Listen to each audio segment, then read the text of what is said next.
인간의 뇌는 10%만 사용된다는 속설, 과연 사실일까? 영화 속 천재들의 비밀? 뇌 10% 사용설의 진실과 거짓.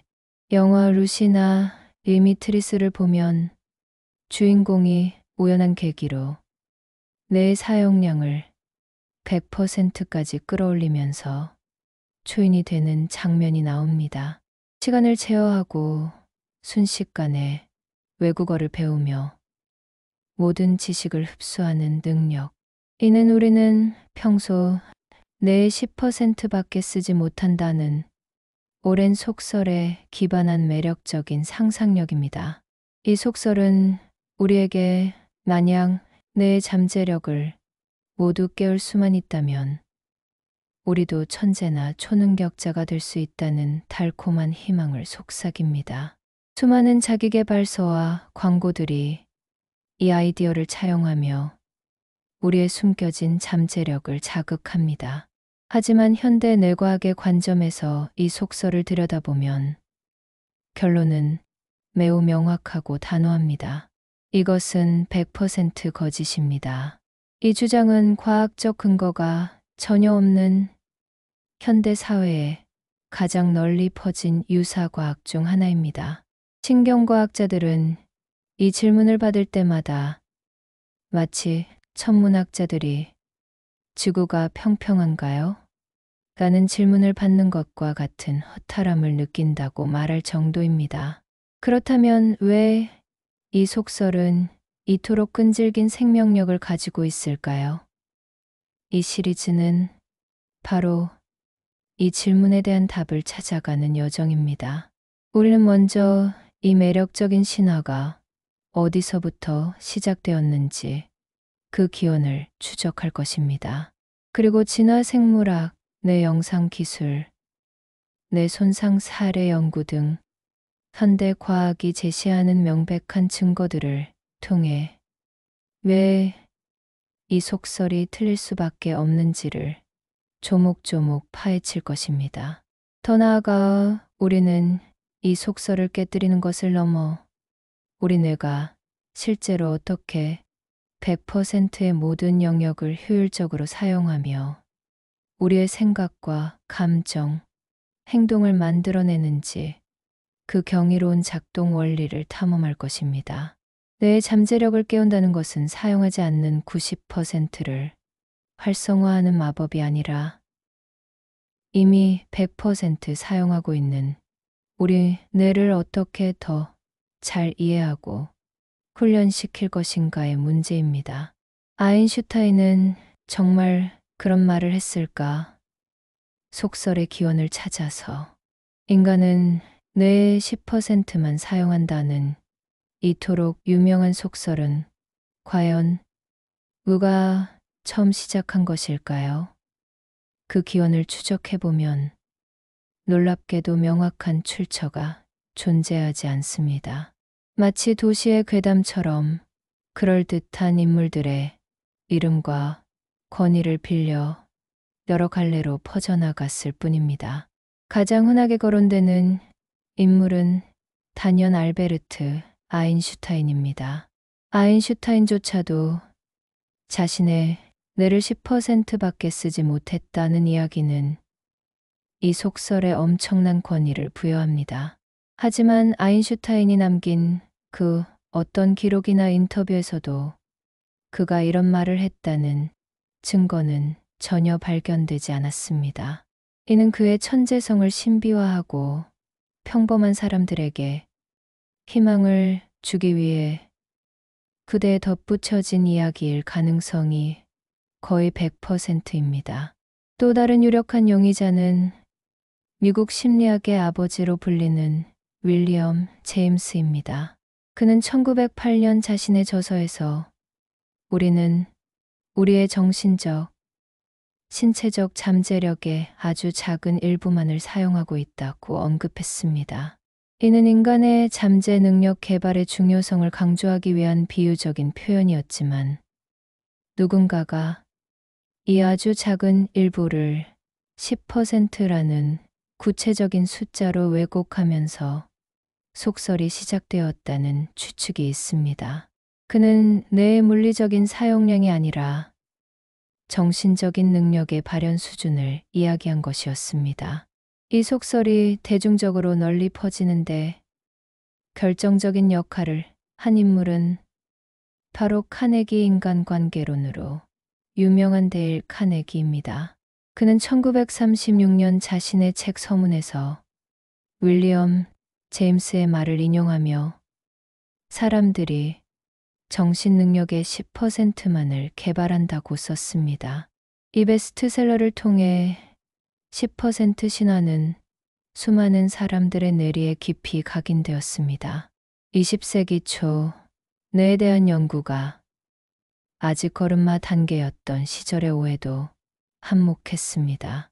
초기 신경과학자들은 뇌의 광대한 영역의 기능을 명확히 알 수 없었습니다. 특히 대뇌 피질의 많은 부분을 차지하지만 자극을 주어도 뚜렷한 반응이 나타나지 않는 영역들을 침묵의 피질이라고 불렀습니다.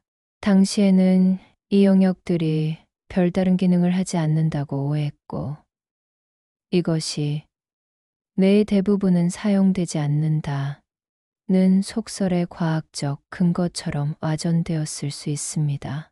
하지만 지금 우리는 이 침묵의 피질이 바로 인간의 고차원적인 사고, 계획, 상상 등을 담당하는 매우 중요한 연합 피질임을 잘 알고 있습니다. 이처럼 매 10% 신화는 위대한 인물의 권위에 대한 오해, 비유적 표현의 왜곡, 그리고 초기 과학의 한계가 뒤섞여 탄생한 근거 없는 그러나 매우 매력적인 과학적 신화인 셈입니다. 진화의 증거 90%를 놀리는 뇌는 생존할 수 없다.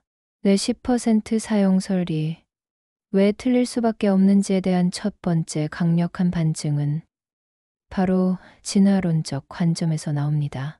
수백만 년에 걸친 진화의 역사는 생존에 불필요하고 비효율적인 기관을 용납하지 않습니다.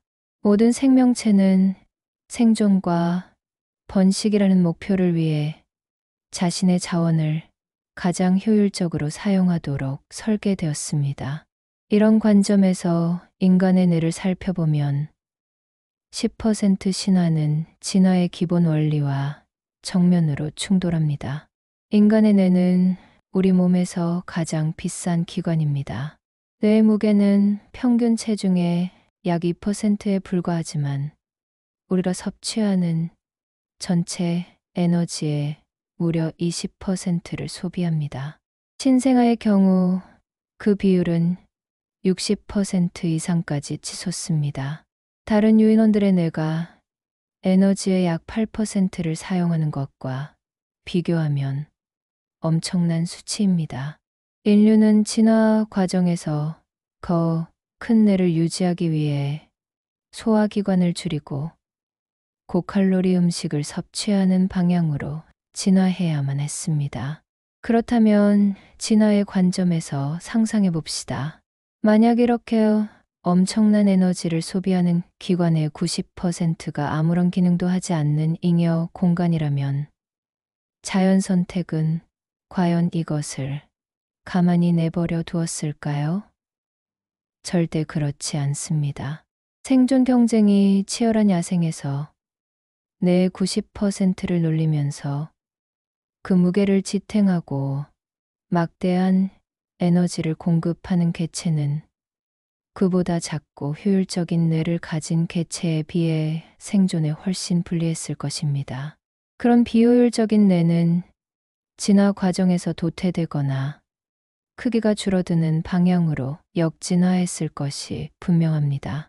또한 큰 뇌는 출산 과정에서도 산모와 아기 모두에게 큰 위험을 초래합니다. 인간이 다른 영장류에 비해 출산의 고통이 훨씬 크고 위험한 이유는 골반 크기에 비해 아기의 머리가 너무 크기 때문입니다. 인류는 이 위험을 감수하면서까지 큰 뇌를 선택했습니다. 만약 그 뇌의 90%가 쓸모없는 부분이라면 이는 진화적으로 도저히 설명할 수 없는 어리석은 거래입니다. 결론적으로 진화의 역사는 우리 뇌의 모든 부분이 생존과 번성에 필수적인 역할을 수행하도록 정교하게 조각되어 왔음을 증명합니다.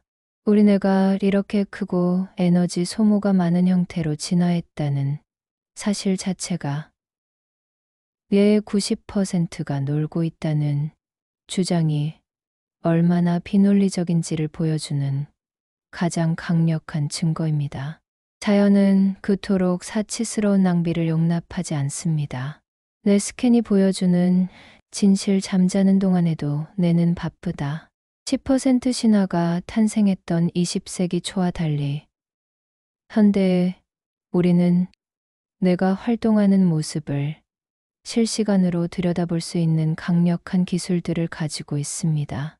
기능적 자기공명 영상, 양전자, 강출 단층 촬영 내전도와 같은 뇌 영상 기술은 우리가 살아 숨쉬는 동안 뇌의 어느 한 부분도 결코 꺼져 있지 않다는 사실을 명백하게 보여줍니다.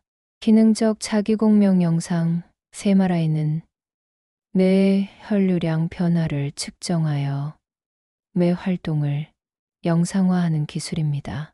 뇌의 특정 영역이 활성화되면 그곳으로 더 많은 산소와 에너지를 공급하기 위해 혈액이 몰리게 됩니다. 세마라이는 바로 이 혈액 속 헤모글로빈의 자기적 특성 변화를 감지하여 현재 어떤 뇌 영역이 더 활발하게 일하고 있는지를 보여줍니다. 만약 우리가 세마라이 장치 안에 누워서 간단한 활동만 해보아도 10% 신화는 금방 깨집니다. 예를 들어 누군가와 대화를 나눌 때는 언어를 이해하는 측두엽, 문장을 만드는 전두엽, 소리를 처리하는 청각 피질, 상대방의 표정을 읽는 시각 피질 등 뇌의 광범위한 영역이 동시에 활성화됩니다. 심지어 단순히 주먹을 쥐었다 펴는 동작만 해도 운동 피질, 감각 피질, 손해 등 여러 영역에 불이 들어옵니다. 양전자 방출 단층 촬영 PET는 강사성 동위원소를 부착한 포도당을 체내에 주입한 후 뇌의 어느 부분에서 포도당 에너지를 많이 사용하는지를 촬영하는 기술입니다. PET 스캔 결과 역시 뇌가 전반적으로 높은 대사 활동을 유지하고 있음을 보여줍니다. 아무런 활동을 하지 않고 가만히 눈을 감고 있는 휴지 상태에서조차 뇌는 디폴트 모드 네트워크를 비롯한 여러 영역을 활성화하며 내부적인 생각과 자기 성찰을 계속합니다. 잠자는 뇌의 활동 깨어 있을 때는 그렇다 쳐도 잠을 잘 때는 뇌도 쉬지 않을까라고 생각할 수 있습니다. 하지만 뇌 스캔은 잠자는 동안에도 뇌가 매우 바쁘게 활동한다는 사실을 보여줍니다. 특히 꿈을 꾸는 렘수면 단계에서는 감정과 기억을 담당하는 변연계와 시각 피질 등이 깨어 있을 때와 거의 비슷한 수준으로 활성화됩니다. 깊은 수면 단계에서는 낮 동안 학습한 정보를 장기 기억으로 전환하고 뇌의 노폐물을 청소하는 등 생명 유지와 정신 건강에 필수적인 작업들을 수행합니다. 이처럼 현대의 뇌 영상 기술이 제공하는 압도적인 증거들은 한 가지 사실을 분명히 가리킵니다. 우리 뇌에는 놀고 있는 잉여 부분이 없다는 것입니다. 우리는 24시간 내내 삶의 모든 순간에 우리 뇌의 100%를 각기 다른 방식으로 그리고 효율적으로 사용하고 있습니다. 뇌 손상이 말해주는 것 사용하지 않는 영역은 없다. 만약 뇌의 90%가 정말로 아무 기능도 하지 않는 예비 부품과 같다면 그 영역에 손상을 입더라도 우리 삶에는 아무런 변화가 없어야 할 것입니다. 마치 컴퓨터 케이스의 빈 공간이 찌그러져도 컴퓨터 성능에 영향이 없는 것처럼 말입니다. 하지만 신경학 및 신경외과의 수많은 임상 사례들은 이 가정이 얼마나 끔찍하게 틀렸는지를 명백하게 증명합니다. 뇌는 단 한 부분도 사소하지 않으며 아주 작은 영역의 손상이라도 개인의 삶을 송두리째 바꿀 수 있습니다. 뇌졸중의 교훈. 뇌졸중은 뇌혈관이 막히거나 터지면서 특정 뇌 영역에 혈액 공급이 중단되어 뇌세포가 죽는 질환입니다. 뇌졸중이 뇌의 어느 부위에 발생했느냐에 따라 나타나는 증상은 천차만별입니다. 예를 들어 좌측 측두엽의 베르니케 영역의 작은 손상만 입어도 말을 유창하게 할 수는 있지만 그 의미를 전혀 이해하지 못하거나 횡설수설하게 되는 감각성 실어증에 걸릴 수 있습니다. 전두엽의 브로카 영역이 손상되면 말의 의미는 이해하지만 정작 단어를 입 밖으로 내뱉기 어려워하는 운동성 실어증을 겪게 됩니다. 이는 언어와 관련된 뇌의 특정 영역들이 얼마나 정밀하고 대체 불가능한 역할을 하는지를 보여줍니다. 사고로 인한 뇌 손상 사례. 역사상 가장 유명한 뇌 손상 사례는 1848년 철도 공사 현장 감독이었던 피니어스 게이지의 경우입니다.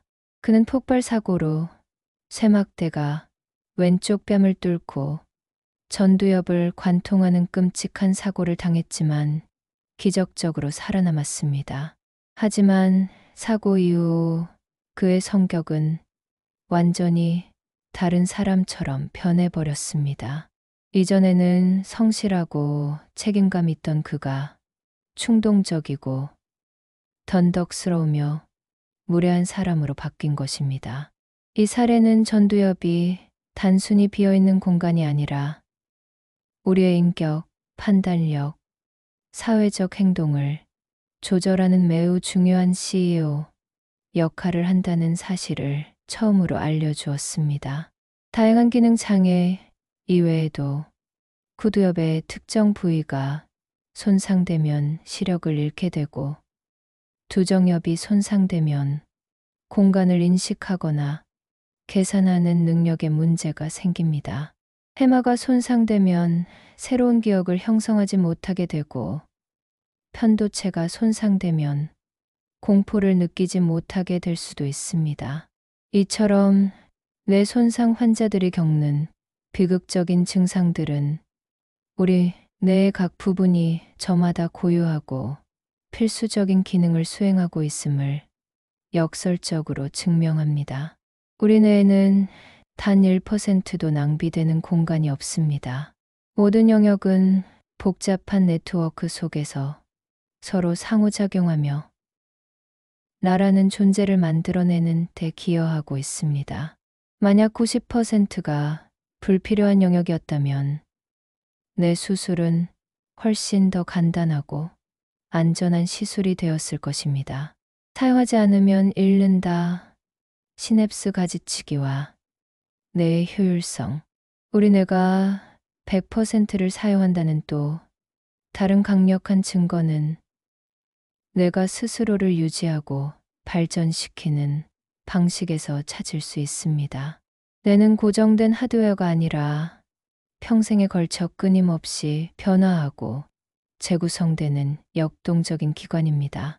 그리고 이 과정에서 뇌는 사용하지 않으면 잃는다는 지극히 실용적인 원칙을 따릅니다.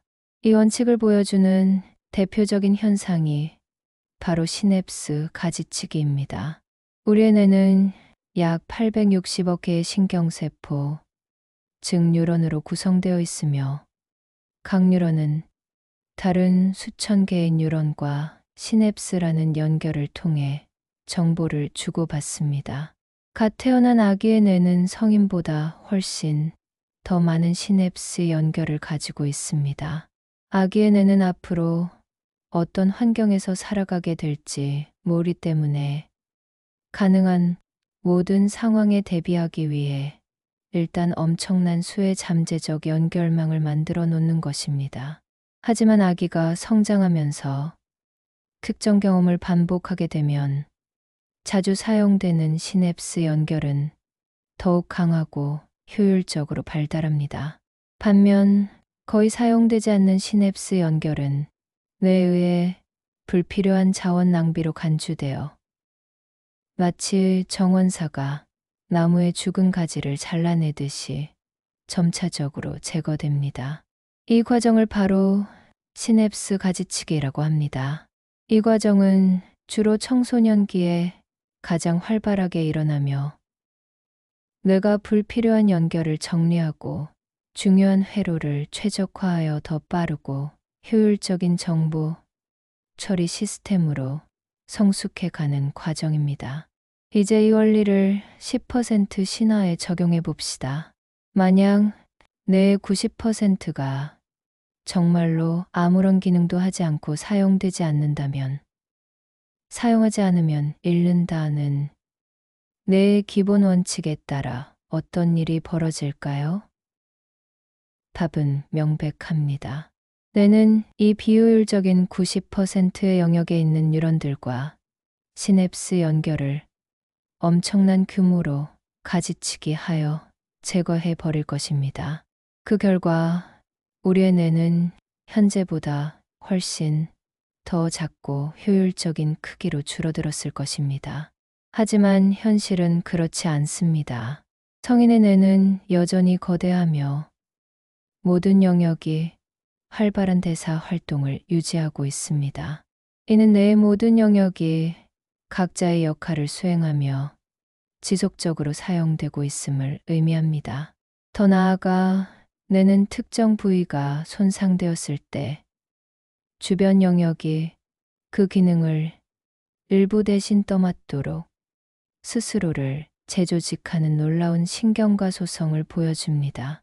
이는 놀고 있던 예비 영역이 갑자기 일을 시작하는 것이 아니라 이미 다른 일을 하고 있던 영역들이 새로운 역할을 추가로 학습하고 적응하는 것입니다.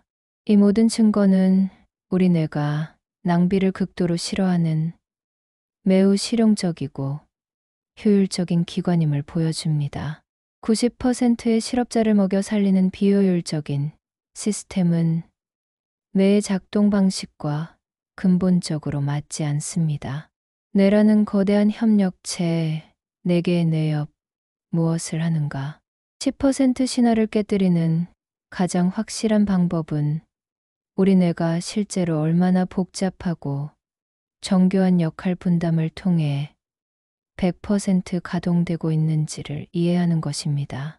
우리 뇌의 가장 바깥층을 덮고 있는 대뇌, 지질은 인간의 고등 정신 기능을 담당하는 핵심 영역으로 크게 4개의 옆뇌엽으로 구분됩니다.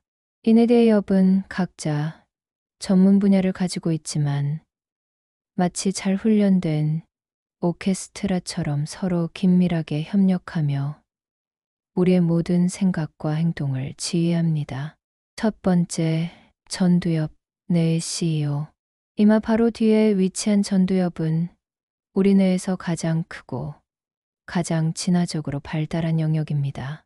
전두엽은 뇌의 총사령관 또는 CEO라고 불리며 우리의 인격, 의사결정, 문제 해결, 계획 수립, 감정 조절, 그리고 자발적인 운동 제어와 같은 최고 수준의 집행 기능을 담당합니다. 아침에 일어나서 오늘 무엇을 할지 계획하고 충동적인 행동을 억제하며 복잡한 대화를 나누는 등 우리가 인간답다고 생각하는 거의 모든 활동에 전두엽이 관여합니다. 언어를 생성하는 브로카 영역도 이곳에 위치합니다. 두 번째, 두정엽 감각 정보의 통합센터. 머리 꼭대기 부분에 위치한 두정엽은 다양한 감각 정보를 통합하고 공간을 인식하는 역할을 합니다.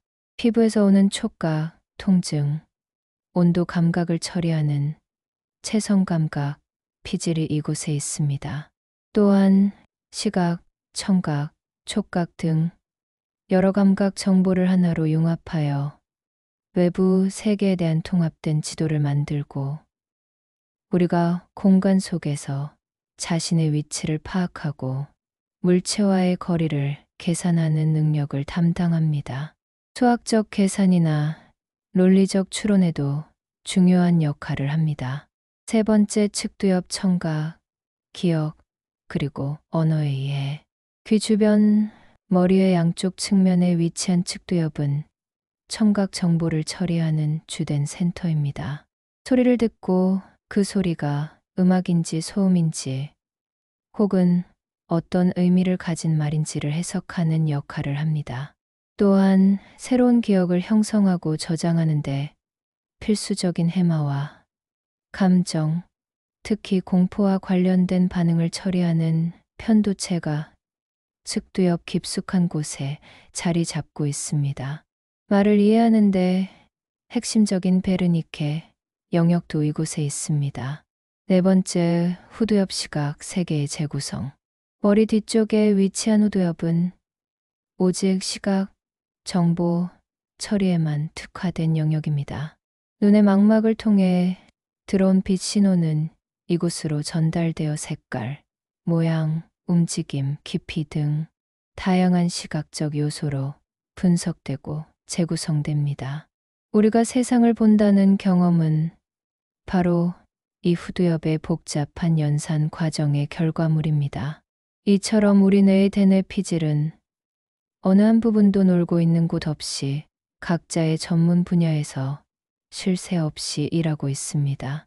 그리고 이들의 완벽한 협력 플레이 덕분에 우리는 세상을 인식하고 생각하며 행동할 수 있는 것입니다. 피질 너머의 세계 생존을 관장하는 오래된 뇌. 우리가 흔히 뇌라고 생각하는 주름진 대뇌 피질은 사실 뇌 전체의 일부일 뿐입니다. 그 깊숙한 곳에는 진화적으로 훨씬 더 오래되고 원시적인 구조들이 자리 잡고 있으며 이들은 우리의 의식적인 통제 없이도 생명 유지와 본능적인 행동을 관장하는 필수적인 역할을 수행합니다. 10% 신화는 이러한 오래된 뇌의 중요성을 완전히 간과합니다. 이 영역들이 단 1초라도 작동을 멈춘다면 우리는 생명을 유지할 수 없습니다. 첫 번째, 뇌관 생명의 자동 조종 장치. 척수와 대뇌를 연결하는 뇌관은 생명의 뇌라고 불릴 만큼 가장 기본적인 생명 활동을 담당합니다. 뇌관은 연수, 뇌교, 중뇌로 구성되며 우리의 심장 박동, 호흡, 혈압, 체온, 그리고 소화와 같은 자율적인 기능들을 24시간 내내 자동으로 조절합니다. 우리가 잠을 자거나 의식을 잃어도 숨을 쉬고 심장이 뛰는 것은 바로 이 뇌관 덕분입니다. 또한 뇌관은 각성과 수면, 주기를 조절하고 모든 감각 정보가 대뇌 피질로 올라가는 중요한 관문 역할을 합니다. 뇌관의 손상은 즉각적인 사망으로 이어질 수 있을 만큼 치명적입니다. 두 번째, 손의 움직임의 마에스트로. 대뇌의 뒤쪽 아래에 위치한 손에는 작은 뇌라는 이름처럼 보이지만 뇌 전체 뉴런의 절반 이상이 이곳에 밀집되어 있을 정도로 중요한 기관입니다. 손의 주된 역할은 우리의 움직임을 정교하게 만들고 조절하는 것입니다. 우리가 자전거를 타거나 악기를 연주하거나 글씨를 쓸 때처럼 섬세하고 부드러운 동작이 가능한 것은 손해가 근육의 긴장도와 움직임의 순서를 실시간으로 미세 조정하기 때문입니다. 또한 자세를 유지하고 균형을 잡는 데에도 핵심적인 역할을 합니다. 한 번 익힌 운동 기술이 몸에 기억되는 절차, 기억의 중추이기도 합니다. 세 번째 변연계 감정과 기억의 중심. 대뇌 피질과 뇌관 사이에 위치한 변연계는 우리의 감정, 동기, 학습, 그리고 기억을 담당하는 여러 구조들의 집합체입니다. 편도체 공포, 분노와 같은 강렬한 감정을 처리하고 위험을 감지하는 경보 시스템 역할을 합니다. 해마 단기 기억을 장기 기억으로 전환하는데 결정적인 역할을 합니다. 해마가 손상되면 새로운 것을 전혀 기억하지 못하게 됩니다. 시상 후각을 제외한 모든 감각 정보가 대뇌 피질로 가기 전에 거치는 중개역 역할을 합니다.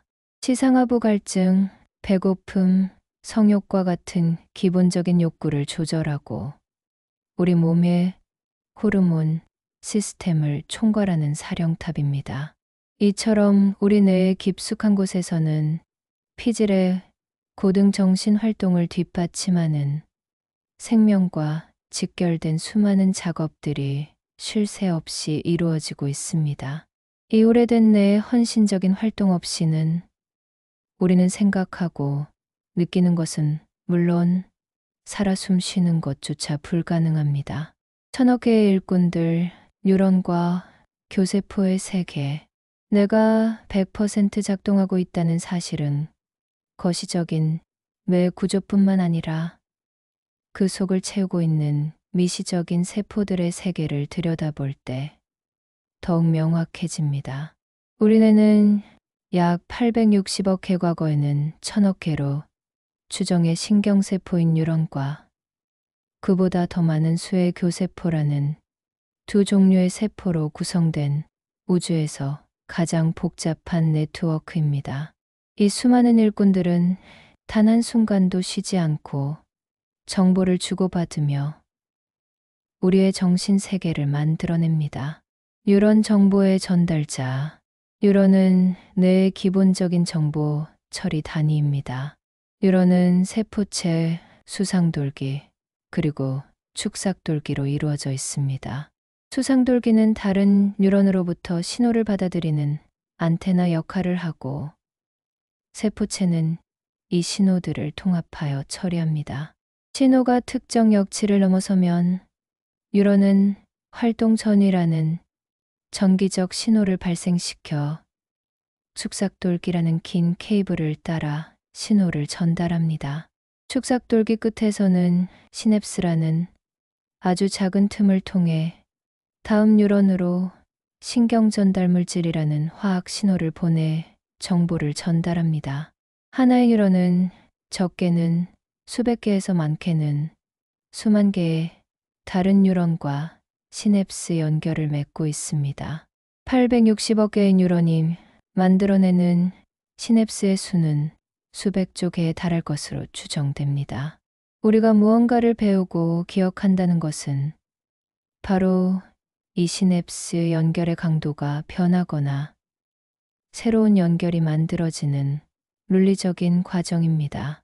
만약 뇌의 90%가 사용되지 않는다면 그 영역에 있는 수백억 개의 뉴런과 수백조 개의 시냅스는 아무런 이유 없이 존재하며 에너지만 낭비하고 있다는 뜻인데 이는 생물학적으로 불가능한 일입니다. 교세포 보이지 않는 영웅.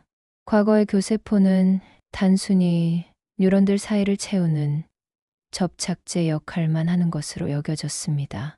하지만 최근의 연구들은 교세포가 뇌 기능에 훨씬 더 적극적이고 중요한 역할을 한다는 사실을 밝혀내고 있습니다. 교세포는 종류에 따라 다양한 임무를 수행합니다. 성상교세포, 뉴런에 영양분을 공급하고 노폐물을 제거하며 시냅스에서 신경 전달 물질의 농도를 조절하는 등 뇌의 환경을 안정적으로 유지하는 매니저 역할을 합니다. 희소돌기화 교세포, 뉴런의 축삭돌기를 수초라는 지방질막으로 감싸 전기 신호가 빠르고 효율적으로 전달되도록 돕는 절연체 역할을 합니다. 미세하교세포 뇌의 면역세포 역할을 하여 손상된 세포나 침입한 병원균을 제거하는 청소부이자 경비원입니다. 이처럼 우리 뇌는 수백억 개의 뉴런과 그보다 더 많은 교세포들이 각자의 자리에서 쉴 틈 없이 자신의 역할을 수행하는 매우 분주한 도시와 같습니다. 이 미시적인 세계의 역동성을 이해한다면 뇌의 일부가 놀고 있다는 생각은 더 이상 발붙일 곳이 없게 됩니다. 뇌는 변한다 경험이 뇌를 조각하는 방식, 신경과 소성. 우리는 뇌의 10%만 사용한다는 속설이 예력적인 이유는 우리에게 무한한 잠재력이 숨겨져 있다는 희망을 주기 때문입니다. 하지만 이 속설은 잠재력의 원천을 잘못 짚고 있습니다. 우리의 진짜 잠재력은 사용하지 않는 90%의 빈 공간에 있는 것이 아니라 평생에 걸쳐 끊임없이 변화하고 발전하는 뇌의 놀라운 능력, 즉 신경과 소성에 있습니다. 과거에는 성인의 뇌는 더 이상 변하지 않는, 한번 완성되면 굳어버리는 하드웨어와 같다고 생각했습니다. 하지만 20세기 후반부터의 연구들은 이러한 생각이 완전히 틀렸음을 증명했습니다. 뇌는 우리의 경험, 학습, 생각, 그리고 감정에 반응하여 스스로의 물리적인 구조와 기능적 연결을 끊임없이 재조직합니다. 마치 근육이 운동을 통해 더 강하고 커지듯이 뇌의 특정 회로도 사용하면 할수록 더 강화되고 효율적으로 변합니다. 신경과 소성의 대표적인 예시는 런던 택시 운전사 연구입니다. 세계에서 가장 복잡하기로 악명 높은 런던의 도로망을 모두 외워야 하는 택시 운전사들의 뇌를 MRI로 촬영한 결과 공간 기억을 담당하는 해마의 특정 부위가 일반인보다 훨씬 더 큰 것으로 나타났습니다. 이는 수년간의 길찾기 훈련과 경험이 그들의 뇌 구조를 물리적으로 바꾸어 놓았음을 의미합니다. 신경과 소성은 긍정적인 변화만 가져오는 것은 아닙니다. 만약 우리가 만성적인 스트레스나 우울증을 겪게 되면 스트레스 호르몬인 코르티솔이 해마의 신경세포를 파괴하고 편도체를 과도하게 활성화시켜 뇌 구조에 부정적인 변화를 일으킬 수도 있습니다. 반면 명상과 같은 정신훈련은 스트레스 반응을 조절하는 전전두 피질의 기능을 강화하고 편도체의 활성을 줄이는 긍정적인 변화를 가져올 수 있음이 밝혀졌습니다. 이러한 신경과 소성은 뇌 손상 환자에게도 희망을 줍니다.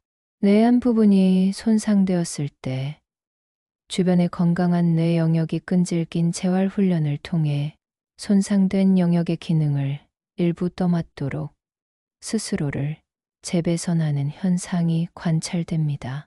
이는 뇌에 놀고 있는 영역이 있어서 그 일을 대신하는 것이 아니라 이미 다른 일을 하던 영역들이 새로운 역할을 추가로 학습하여 적응하는 것입니다.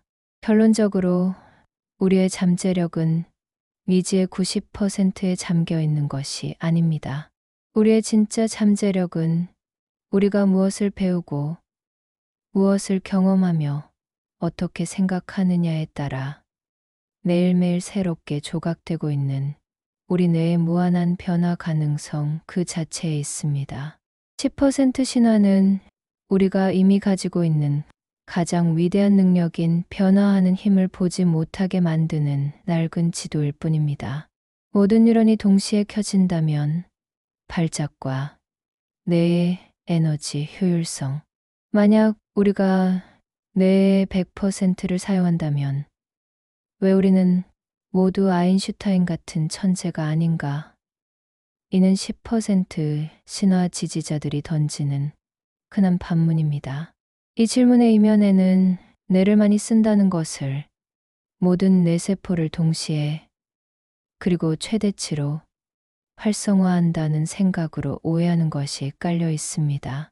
하지만 실제 뇌의 작동 방식은 이와 정반대입니다. 뇌의 경이로움은 무식하게 모든 자원을 동원하는 데 있는 것이 아니라 필요한 자원만을 선택적으로 사용하여 에너지를 극도로 효율적으로 사용하는 데 있습니다. 만약 어떤 이유로 뇌의 모든 뉴런이 동시에 그리고 통제 불가능하게 활성화된다면 어떤 일이 벌어질까요? 그것은 바로 뇌전증 발작입니다. 발작은 뇌의 전기적 활동이 비정상적으로 폭발하는 상태로 이 순간 환자는 의식을 잃고 몸을 격렬하게 떨며 정상적인 사고나 행동이 불가능해집니다. 이는 뇌의 모든 부분이 동시에 소리를 지르는 혼란스러운 상태와 같으며 결코 초인적인 능력이 발현되는 순간이 아닙니다. 오히려 이는 뇌 기능의 완전한 붕괴를 의미합니다. 따라서 뇌의 100%를 동시에 사용하는 것은 우리가 추구해야 할 목표가 아니라 반드시 피해야 할 재앙적인 상태입니다. 그렇다면 뇌는 어떻게 에너지를 아끼면서 효율적으로 작동할까요? 뇌는 희소 코딩이라는 놀라운 전략을 사용합니다. 특정 정보를 처리하거나 특정 과제를 수행할 때 뇌는 전체 860억 개의 뉴런 중 극히 일부의 가장 전문화된 뉴런들만 선택적으로 활성화시킵니다. 예를 들어 할머니의 얼굴을 인식할 때 뇌는 시각 피질의 모든 뉴런을 동원하는 것이 아니라 할머니 얼굴이라는 특정 정보에 가장 잘 반응하는 소수의 뉴런 그룹만을 활성화하여 정보를 처리합니다. 이렇게 소수의 정의 요원만 출동시키는 방식은 매번 정군을 출동시키는 것보다 에너지 효율이 훨씬 높습니다. 우리가 뇌를 100% 사용한다는 것은 우리 뇌의 모든 영역과 모든 뉴런이 각자의 역할을 가지고 있으며 필요에 따라 언제든지 활동할 준비가 되어 있다는 의미입니다. 마치 거대한 회사의 모든 직원이 각자의 부서에서 자신의 업무를 가지고 있지만 특정 프로젝트가 진행될 때는 그 프로젝트에 필요한 핵심 인력들만 모여 집중적으로 일하는 것과 같습니다. 회사의 모든 직원이 하루 종일 한 회의실에 모여 동시에 소리를 지른다면 그 회사는 망할 것입니다. 뇌도 마찬가지입니다. 뇌의 힘은 무질서한 전체 활성화가 아닌 정교하고 선택적인 협력과 효율성에서 나옵니다. 왜 우리는 이 속설을 믿고 싶어 할까? 숨겨진 잠재력의 유혹. 과학적 증거들이 명백하게 내 10% 신화가 거짓임을 증명함에도 불구하고 왜 이 속설은 좀비처럼 사라지지 않고 여전히 많은 사람들에게 강력한 영향력을 미치고 있을까요? 그 이유는 이 신화가 우리의 심리적 약점과 깊은 욕망을 정확하게 파고들기 때문입니다. 즉, 이 속설은 과학적 사실이라기보다는 우리에게 희망과 위안을 주는 일종의 현대적 신화로서 기능합니다. 첫 번째, 무한한 잠재력에 대한 희망. 우리 대부분은 현재 자신의 모습에 100% 만족하지 못합니다. 우리는 더 똑똑해지고 더 창의적이며 더 성공하기를 바랍니다. 10% 신화는 이러한 우리의 부족함과 열망에 대한 아주 쉬운 해결책을 제시합니다. 당신이 지금 만족스럽지 못한 것은 당신의 능력이 부족해서가 아닙니다. 단지 당신 뇌의 90%라는 어마어마한 잠재력이 아직 잠들어 있기 때문입니다. 이 메시지는 우리의 자존감을 지켜주면서 동시에 언젠가 그 잠재력을 깨울 수만 있다면 지금과는 완전히 다른 존재가 될 수 있다는 달콤한 희망을 줍니다. 이는 힘든 노력 없이 단 한 방의 비법을 찾고 싶어 하는 인간의 심리와 완벽하게 맞아떨어집니다. 두 번째, 실패에 대한 변명과 위안. 우리가 인생에서 실패하거나 어려움을 겪을 때 나는 내 10%밖에 쓰지 못했기 때문이야 라고 생각하면 마음이 편해집니다. 실패의 원인을 나의 노력 부족이나 능력의 한계가 아닌 아직 사용하지 않은 미지의 90% 탓으로 돌릴 수 있기 때문입니다. 이는 실패의 고통을 덜어주고 언젠가 90%를 깨우면 성공할 수 있을 거야 라는 막연한 위안을 제공합니다. 세 번째, 자기계발 산업과 미디어의 확산. 이러한 대중의 희망과 불안은 거대한 시장을 만들어냅니다. 수많은 자기계발 강사, 기업, 그리고 미디어는 당신의 잠자는 매 90%를 깨워드립니다. 라는 자극적인 문구를 사용하여 책, 강의, 두뇌 훈련, 프로그램, 심지어 검증되지 않은 약물까지 판매합니다. 영화나 소설과 같은 대중문화 역시 10% 신화를 극적인 장치로 활용하여 대중의 상상력을 자극하고 이 신화를 더욱 공고하게 만듭니다. 사람들은 과학적 사실보다는 흥미롭고 희망적인 이야기를 더 쉽게 믿는 경향이 있습니다. 결론적으로 내 10% 신화의 끈질긴 생명력은 그것이 사실이기 때문이 아니라 그것이 우리에게 듣고 싶은 이야기를 들려주기 때문입니다. 그것은 우리의 한계를 인정하기보다는 무한한 가능성을 꿈꾸게 하고 복잡한 현실에 대한 노력보다는 간단한 해결책에 대한 기대를 품게 만듭니다. 이 신화는 우리 내면의 가장 깊은 욕망을 비추는 거울과도 같습니다. 속설의 위험성 가짜, 약과 사이비, 과학의 함정. 내 10% 신화는 그냥 재미로 믿는 건데 그게 뭐 그리 해로운가 라고 생각할 수도 있습니다. 하지만 이 근거 없는 속설은 단순히 무해한 농담을 넘어 개인과 사회에 실질적인 피해를 줄 수 있는 위험성을 내포하고 있습니다. 첫 번째, 사이비 과학과 상술의 온상이 되다. 10% 신화가 낳는 가장 직접적인 폐해는 이것이 각종 사이비 과학 상품과 서비스의 이론적 근거로 악용된다는 점입니다. 당신의 잠자는 내 90%를 활성화시켜 드립니다. 라는 광고 문구와 함께 과학적으로 전혀 검증되지 않은 뇌 영양제, 두뇌 훈련 게임, 신경 자극 장치, 그리고 고가의 잠재력 개발 세미나 등이 시장에 넘쳐납니다. 소비자들은 희망을 품고 이러한 상품의 시간과 돈을 투자하지만 실제 효과는 미미하거나 전혀 없는 경우가 대부분입니다. 이는 개인의 경제적 손실로 이어질 뿐만 아니라 정말로 도움이 필요한 사람들이 과학적으로 검증된 치료나 훈련 대신 비효율적인 방법에 의존하게 만들어 상태를 악화시킬 수도 있습니다.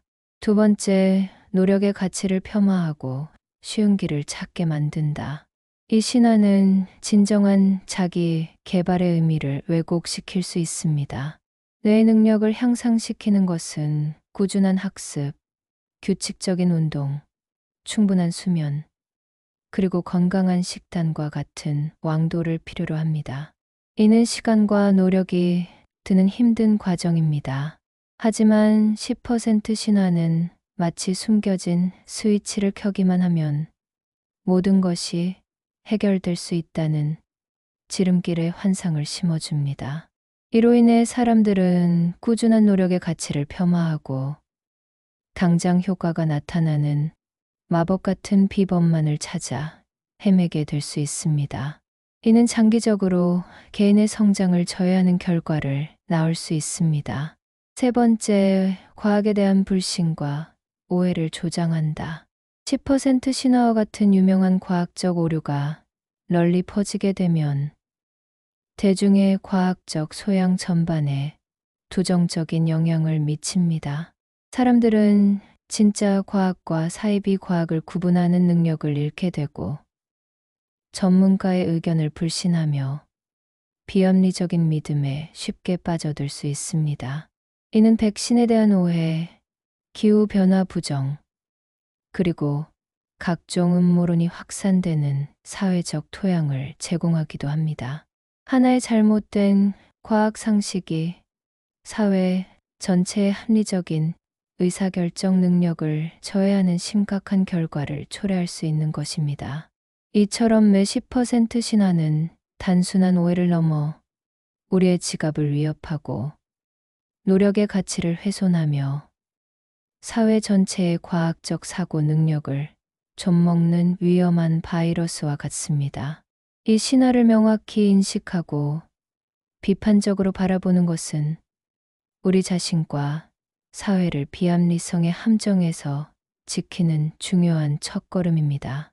내 잠재력을 깨우는 진짜 방법들 10% 신화 없이 우리의 뇌에 잠자는 90%의 미지의 영역은 없지만 그렇다고 해서 우리 뇌의 잠재력에 한계가 있다는 의미는 결코 아닙니다.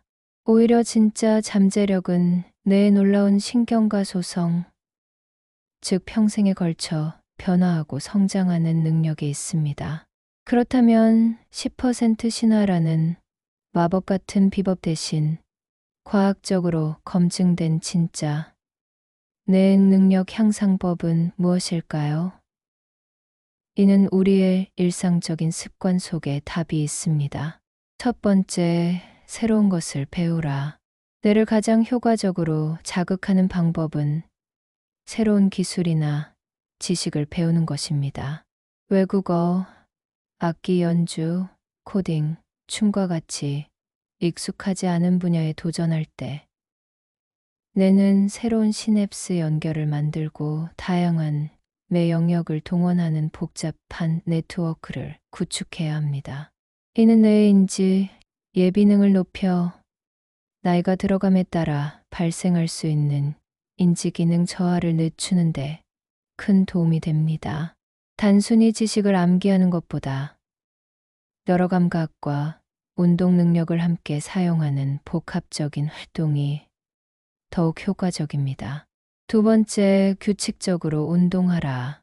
건강한 신체에 건강한 정신이 깃든다는 말은 과학적으로 사실입니다. 유산소 운동 걷기, 달리기, 수영 등은 뇌로 가는 혈류량을 증가시켜 산소와 영양분 공급을 원활하게 합니다.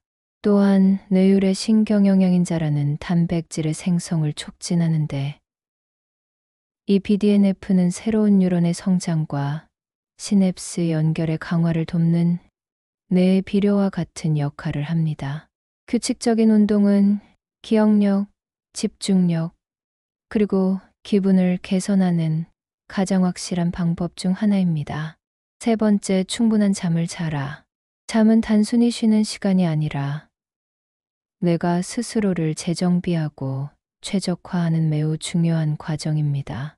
잠을 자는 동안 뇌는 낮 동안 학습한 정보들을 정리하여 장기 기억으로 전환하고 감정적인 경험을 처리합니다. 또한 글림프 시스템이라는 뇌의 청소 시스템이 활성화되어 알츠하이머 병의 원인으로 지목되는 베타 아밀로이드와 같은 독성 노폐물을 뇌 밖으로 배출합니다. 만성적인 수면 부족은 뇌 기능 저하의 가장 큰 적입니다. 네 번째, 건강하게 먹어라. 뇌는 우리 몸에서 가장 많은 에너지를 사용하는 기관인 만큼 우리가 먹는 음식에 직접적인 영향을 받습니다. 오메가3, 지방산 생선, 견과류, 항산화, 물질 블루베리, 녹색 채소, 그리고 비타민과 미네랄이 풍부한 균형 잡힌 식단은 뇌세포를 보호하고 염증을 줄이며 신경 전달 물질의 생성을 돕습니다. 반면 가공식품과 과도한 설탕 섭취는 뇌 기능에 부정적인 영향을 줄 수 있습니다. 5번째, 사회적 관계를 유지하라. 인간은 사회적 동물이며 다른 사람과의 의미 있는 상호작용은 뇌 건강에 필수적입니다. 친구나 가족과 대화를 나누고 새로운 사람들을 만나는 것은 뇌의 다양한 인지, 기능을 자극하고 스트레스를 줄이며 정서적 안정감을 제공합니다. 결론적으로 뇌의 잠재력을 깨우는 비법은 마법 같은 약이나 장치에 있는 것이 아닙니다. 그것은 배우고 움직이고 잘 자고 잘 먹고 함께 어울리는 우리의 평범하지만 건강한 일상 속에 존재합니다. 10%의 신화, 100%의 경이로움, 우리 뇌에 대한 찬사. 우리는 인간의 뇌는 10%만 사용된다는 속설이 얼마나 근거 없는 신화인지를 다양한 각도에서 살펴보았습니다. 진화의 압력, 뇌 영상 기술의 증언, 뇌 손상 환자들의 귀극, 그리고 뇌세포의 작동 원리까지 모든 과학적 증거는 한결같이 우리 뇌에 놀고 있는 영역은 없다는 사실을 가리키고 있습니다. 우리는 삶의 모든 순간, 심지어 잠자는 순간에도 우리 뇌의 100%를 사용하고 있습니다. 어쩌면 이 결론이 누군가에게는 실망스러울지도 모릅니다.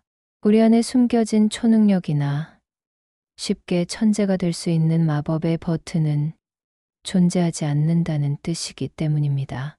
하지만 10%라는 거짓된 신화를 버리고 우리 뇌의 진짜 모습을 마주할 때 우리는 신화보다 훨씬 더 위대하고 경이로운 진실과 만나게 됩니다. 우리가 가진 1.4kg 남짓한 뇌는 약 860억 개의 뉴런과 그보다 더 많은 교세포들이 수백조 개의 시냅스 연결을 통해 만들어내는 알려진 우주에서 가장 복잡하고 정교한 시스템입니다. 이 작은 우주 안에서 베토벤의 교향곡이 태어나고 셰익스피어의 비극이 쓰였으며 아인슈타인의 상대성 이론이 탄생했습니다.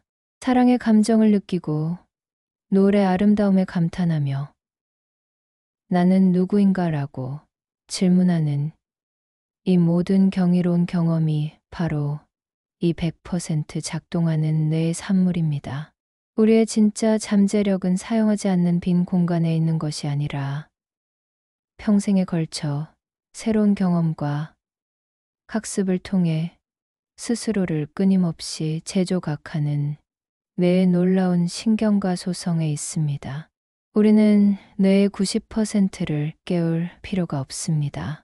대신 이미 100% 깨어있는 우리 뇌에게 새로운 것을 배우게 하고 건강한 도전을 제공하며 충분한 휴식과 영양을 공급함으로써 그 능력을 최대한으로 발휘하도록 도울 수 있습니다. 뇌 10% 신화는 인간의 잠재력을 과소평가하는 인간에 대한 모독일지도 모릅니다. 진실은 그 반대입니다.